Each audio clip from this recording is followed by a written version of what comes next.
In eastern Ukraine is on the brink of falling into Russian hands, and now its sister city, Lysychansk, is feared to be next. Inside the city, mass graves are piling up and the streets are scarred from constant shelling.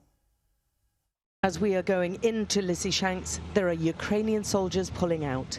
They are exhausted, outnumbered and outgunned, and they're taking a hammering. In the words of their foreign minister, they need weapons, weapons and weapons again.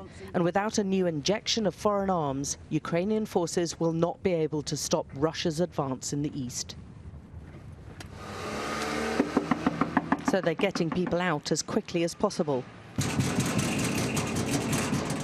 The elderly are the ones most at risk and least able, but who need the most persuading to leave.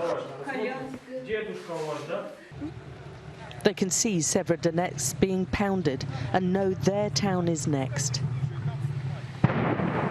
The cities are the last two holdouts against Russian troops in Lysychansk. Once they fall, the whole of one half of the Donbas will be under their enemy's control.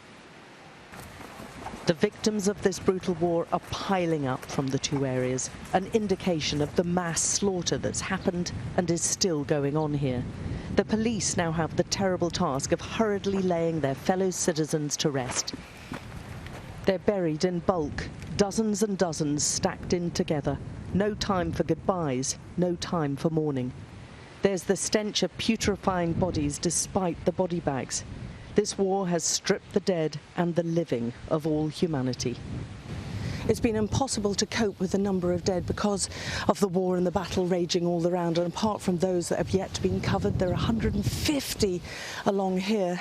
They're already digging more trenches, not just this one, but also this huge one, because they're expecting so many more to end up here.